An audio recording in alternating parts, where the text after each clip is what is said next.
नमस्ते क्लास सत श्री अकाल बच्चों। क्लास 8वीं अज असीं पढ़ांगे पाठ नंबर 17 शोर प्रदूषण। बच्चों इस पाठ दे विच दस्सिया गया है कि शोर प्रदूषण शोर एक तरह का प्रदूषण है। इस दे नाल की नुकसान हुंदे हन।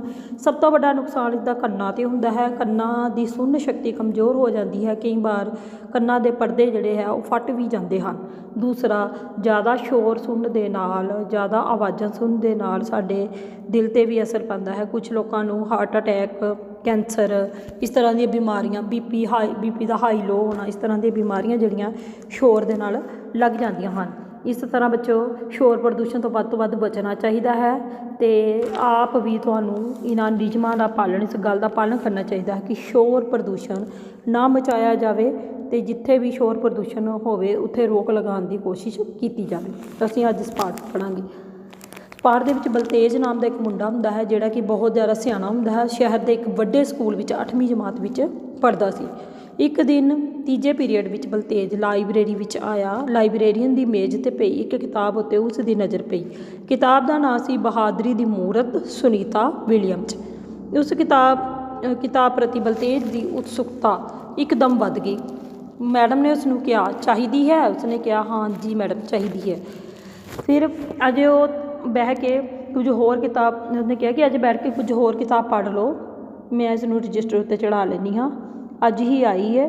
लाइब्रेरीयन ने कहा बलतेज एक अलमारी विचों विग्यानी CV रमन की किताब लैके पढ़न लग पिया। थे जदों पीरीयड खत्म होने का समा आया तो लाइब्रेरीयन ने उसनूं एक किताब दे दी। बलतेज ने CV रमन वाली किताब भी अगे करदे कहा मैडम जी ये भी जारी कर दो। लाइब्रेरीयन मैडम कुछ मजाक के लहजे में बोली अच्छा लै लो किताबां अज हफ्ते दी छुट्टियां हो रही ने ना इस करके तुहानूं इसका फायदा उठाना होवेगा। हाँ जी इन्हां छुट्टियां विच मैं इन्हां दोनों किताबां पढ़ लवांगा बलतेज बोलिया। लाइब्रेरीयन मैडम ने बलतेज नूं वो किताबां जारी कर दित्तियां। छुट्टी होने ते बलतेज किताबां लैके चाई अपने घर आ गया। रात नूं सुनीता विलियम की किताब पढ़ ही लगा सी कि गुआंढ विच लाउड स्पीकर की उच्ची आवाज़ आई। बलतेज ने किताब पढ़न विच मन लाउण की कोशिश की पर उच्ची आवाज़ की विरती उसकी विरती भंग कर लगी। मतलब उसका ध्यान जोड़ा हटाउण लगी। असल में शहर में पिछले कुछ दिनों तो ब्याह शादियों का माहौल चल रहा सी। अज इस मुहल्ले ते कल उस मुहल्ले 1.5 घंटे बाद स्पीकर ते आवाज़ आना बंद हो गई। तो ढोल दे धूम धड़कियां नाल आवाज़ां आउण लग पईयां। ओह पता नहीं साडे मुल्क विचों शोर प्रदूषण वाली बीमारी कदों खत्म होवेगी। जे इस तरह ही हुंदी रही तो ना मैं अपना होमवर्क कर सकांगा ते ना लाइब्रेरी विचों लिआंदियां किताबां पढ़ सकांगा। बलतेज ने कहा।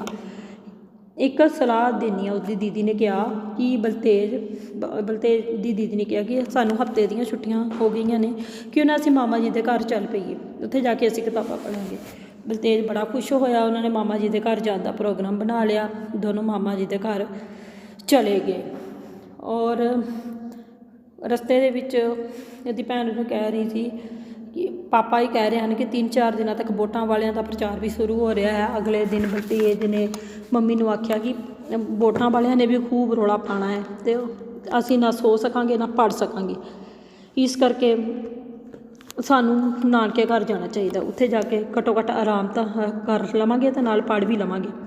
भैन भरा नानके जान लई तैयार हो गए। उन्होंने आग्या भी घरों मिल गई। अगले दिन उन्होंने पापा दोवां नूं शहर के बस अड्डे ते नानके पिंड जाण वाली बस विच चढ़ा आए। बस विचों जांदा बलतेज सोच रहा सी कि मामा जी के खेतों में जाके बड़ा ही दिल लगेगा। खेतों में किन्ने संघने रुख होणगे उन्हां हेठां मंजी डाह के पढ़िया करांगा। शाम वेले दोनों भैन भरा नानके घर पुज गए पर मामा जी नज़र नहीं आए। पता लगा कि मामा जी किसी लागले पिंड विच काम लई गए हुए सन। वो बहुत पढ़े लिखे नहीं सन पर एक मेहनती किसान वजों जाने जाते सन। वो देर रात तक घर आए तद तक वो दोवें सो चुके सन। अगले दिन सवेरे बलतेज ते उसकी दीदी मामा जी नूं मिले। भैन भरा ने महसूस किया कि वो मामा जी उन्हां दी गल सुनने लई एक बार कन उन्हां दे नेड़े कर लैंदे सन। इसका मतलब ये सी कि मामा जी नूं घट सुन लगा सी उच्चा सुन लगा सी। चौथा दिन चढ़न तो बाद मतलब चंगा दिन चढ़न तो बाद मामा जी ट्रैक्टर स्टार्ट करके बलतेज नूं बोले चल बई खेत घुमा के लियावां। बलतेज नूं होर की चाहिदा सी। ट्रैक्टर उत्ते मामा जी ने बलतेज नूं बिठा लिया ਔਰ ਘਰੋਂ ਜਦੋਂ ਜਿੱਦਾਂ ਹੀ ਟਰੈਕਟਰ ਕੱਢਿਆ ਬਾਹਰ, ਉਸੇ ਤਰ੍ਹਾਂ ਉੱਚੀ ਆਵਾਜ਼ ਦੇ ਵਿੱਚ ਲਾਊਡ ਸਪੀਕਰ 'ਤੇ ਟੇਪ ਰਿਕਾਰਡਰ ਲਗਾ ਲਿਆ। ਜਦੋਂ ਉਸ ਦੀ ਬੜੀ ਉੱਚੀ ਆਵਾਜ਼ ਸੀ ਤਾਂ ਬਲਤੇਜ ਨੇ ਮਾਮਾ ਜੀ ਨੂੰ ਕਿਹਾ, ਮਾਮਾ ਜੀ ਤੁਸੀਂ ਇੰਨੀ ਉੱਚੀ ਆਵਾਜ਼ ਦੇ ਵਿੱਚ ਟੇਪ ਰਿਕਾਰਡਰ ਕਿਉਂ ਲਗਾਇਆ ਹੋਇਆ?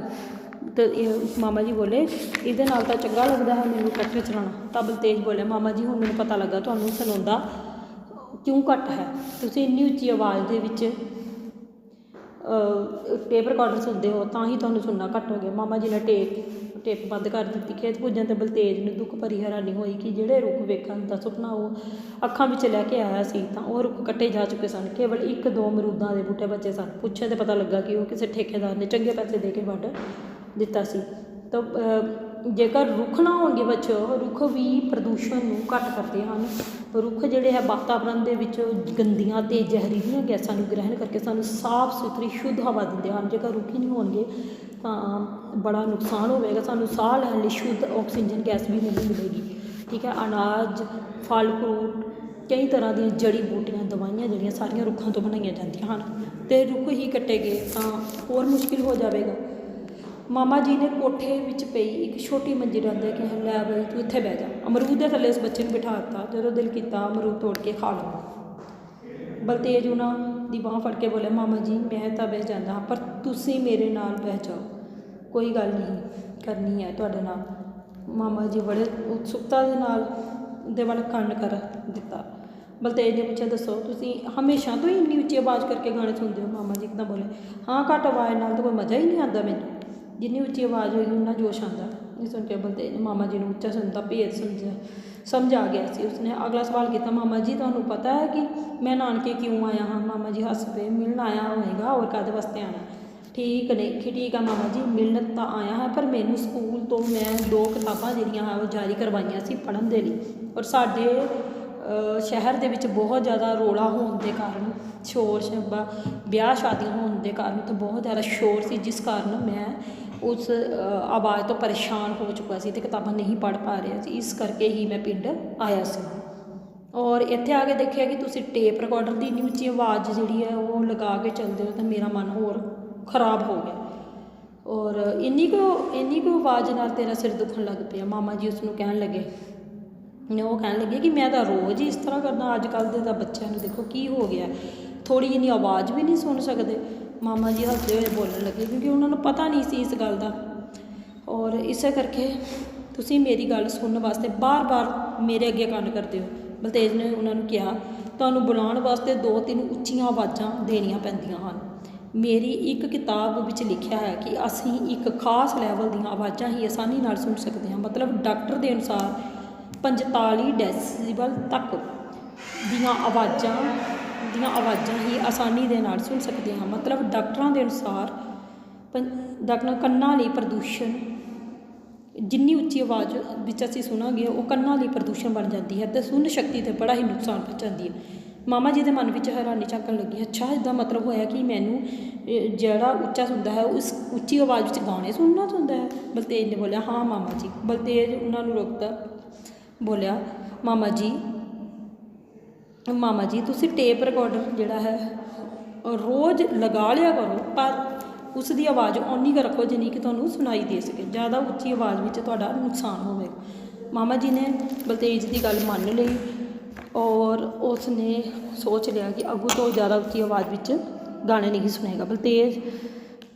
ਬਲਤੇਜ ਨੇ ਮਾਮਾ ਜੀ ਨੂੰ ਸਮਝਾਉਂਦਿਆਂ ਹੋਇਆ ਬੋਲਿਆ, ਸਾਡੇ ਸ਼ਹਿਰਾਂ ਵਿੱਚ ਜਿਹੜੇ ਟ੍ਰੈਫਿਕ ਚੌਂਕਾਂ ਉੱਤੇ ਪੁਲਿਸ ਵਾਲੇ ਖੜ੍ਹੇ ਹੁੰਦੇ ਨੇ ਉਹਨਾਂ ਦੇ ਕੰਨਾਂ ਦੀ ਡਾਕਟਰੀ ਜਾਂਚ ਕੀਤੀ ਜਾਂਦੀ ਹੈ। ਡਾਕਟਰਾਂ ਨੇ ਦੱਸਿਆ ਕਿ ਉਹਨਾਂ ਨੂੰ ਸੁਣਨ ਸ਼ਕਤੀ ਘੱਟ ਹੋ ਗਈ ਹੈ ਕਿਉਂਕਿ ਲਗਾਤਾਰ ਕਈ ਘੰਟੇ ਉੱਚੇ ਹਾਰਨਾਂ ਵਾਲੀਆਂ ਗੱਡੀਆਂ ਉਹਨਾਂ ਵਿੱਚ ਕੋਲੋਂ ਲੰਘਦੀਆਂ ਰਹਿੰਦੀਆਂ ਹਨ। ਨਾਲੇ ਸੁਪਰੀਮ ਕੋਰਟ ਨੇ ਤਾਂ ਹੁਣ ਇੱਕ ਕਾਨੂੰਨ ਬਣਾ ਦਿੱਤਾ ਹੈ ਕਿ ਜਿਹੜਾ ਵੀ ਕੋਈ ਵਿਅਕਤੀ ਜਿੱਥੇ ਪੈਲਸ, ਜਨਤਕ ਥਾਵਾਂ, ਧਾਰਮਿਕ ਸਥਾਨਾਂ, ਸੱਭਿਆਚਾਰਕ ਪ੍ਰੋਗਰਾਮਾਂ ਅਤੇ ਕਿਸੇ ਹੋਰ ਕਿਸਮ ਦੇ ਪ੍ਰਚਾਰ ਲਈ ਉੱਚੀ ਆਵਾਜ਼ ਵਿੱਚ ਲਾਊਡ ਸਪੀਕਰ ਲਗਾਏਗਾ ਉਸ ਨੂੰ ਸਜ਼ਾ ਦਿੱਤੀ ਜਾਵੇਗੀ ਕਿਉਂਕਿ ਉੱਚੀ ਆਵਾਜ਼ ਨਾਲ ਸ਼ੋਰ ਪ੍ਰਦੂਸ਼ਣ ਫੈਲਦਾ ਹੈ। ਰੁੱਖ ਸ਼ੋਰ ਪ੍ਰਦੂਸ਼ਣ ਨੂੰ ਘੱਟ ਕਰਦੇ ਹਨ ਪਰ ਤੁਸੀਂ ਤਾਂ ਖੇਤਾਂ ਵਿੱਚੋਂ ਸਾਰੇ ਹੀ ਰੁੱਖ ਕੱਟ ਦਿੱਤੇ। ਔਰ ਹੁਣ ਦੇਖਿਓ ਅਗਲੇ ਆਉਣ ਵਾਲੇ ਸਾਲਾਂ ਵਿੱਚ ਕੀ ਹੋਵੇਗਾ। ਹੁਣ ਮਾਮਾ ਜੀ ਨੂੰ ਸਮਝ ਆ ਚੁੱਕੀ ਸੀ। ਬਲਤੇਜ ਦੀਆਂ ਗੱਲਾਂ ਉਹ ਚੰਗੀ ਤਰ੍ਹਾਂ ਨਾਲ ਸਮਝ ਚੁੱਕੇ ਸਨ। ਔਰ ਬਲਤੇਜ ਨੇ ਉਹਨਾਂ ਨੂੰ ਕਿਹਾ ਕਿ ਮਾਮਾ ਜੀ ਤੁਹਾਨੂੰ ਡਾਕਟਰ ਦੇ ਕੋਲ ਜਾਣਾ ਚਾਹੀਦਾ, ਆਪਣੇ ਕੰਨਾਂ ਦੀ ਜਾਂਚ ਜ਼ਰੂਰ ਕਰਵਾਉਣੀ ਚਾਹੀਦੀ। ਮਾਮਾ ਜੀ ਮੰਨ ਗਏ। ਸੋ ਬੱਚਿਓ, ਸਾਨੂੰ ਵੱਧ ਤੋਂ ਵੱਧ ਰੁੱਖ ਲਗਾਉਣੇ ਚਾਹੀਦੇ ਹਨ, ਕਿਉਂਕਿ ਰੁੱਖ ਜਿਹੜੇ ਹੈ ਹਰ ਤਰ੍ਹਾਂ ਦੇ ਪ੍ਰਦੂਸ਼ਣ ਨੂੰ ਦੂਰ ਕਰਦੇ ਹਨ। ਠੀਕ ਹੈ, ਸ਼ੋਰ ਪ੍ਰਦੂਸ਼ਣ, ਵਾਯੂ ਪ੍ਰਦੂਸ਼ਣ, ਮਿੱਟੀ ਦਾ ਪ੍ਰਦੂਸ਼ਣ, ਜਿਸ ਤਰ੍ਹਾਂ ਦਾ ਵੀ ਪ੍ਰਦੂਸ਼ਣ ਹੈ ਉਹ ਦੂਰ ਕਰਦੇ ਹਨ, ਹਵਾ ਨੂੰ ਸ਼ੁੱਧ ਕਰਦੇ ਹਨ। ਦੂਸਰਾ, ਉੱਚੀ ਆਵਾਜ਼ ਦੇ ਗਾਣੇ ਸੁਣਨ ਤੋਂ ਪਰਹੇਜ਼ ਕਰਨਾ ਚਾਹੀਦਾ ਹੈ, ਕਿਉਂਕਿ ਸ਼ੋਰ ਪ੍ਰਦੂਸ਼ਣ ਦੇ ਨਾਲ ਸਾਨੂੰ ਕਈ ਬਿਮਾਰੀਆਂ ਜਿਹੜੀਆਂ ਹੈ ਉਹ ਲੱਗ ਜਾਂਦੀਆਂ ਹਨ, ਜਿਵੇਂ ਕਿ ਕੰਨਾਂ ਦੀ ਬਿਮਾਰੀ, BP ਦਾ ਹਾਈ ਲੋ ਹੋਣਾ, ਕੈਂਸਰ, ਹਾਰਟ ਅਟੈਕ ਵਰਗੀਆਂ ਬਿਮਾਰੀਆਂ ਜਿਹੜੀਆਂ ਸ਼ੋਰ ਪ੍ਰਦੂਸ਼ਣ ਦੇ ਨਾਲ ਲੱਗਦੀਆਂ ਹਨ। ਔਰ ਸ਼ੋਰ ਪ੍ਰਦੂਸ਼ਣ ਦੇ ਨਾਲ ਹੀ ਮਨੁੱਖ ਜਿਹੜਾ ਹੈ ਉੱਚਾ ਸੁਣਨਾ ਵੀ ਸ਼ੁਰੂ ਹੋ ਜਾਂਦਾ। ਇਸ ਕਰਕੇ ਸ਼ੋਰ ਪ੍ਰਦੂਸ਼ਣ ਤੋਂ ਬਚਣਾ ਚਾਹੀਦਾ। ਧੰਨਵਾਦ।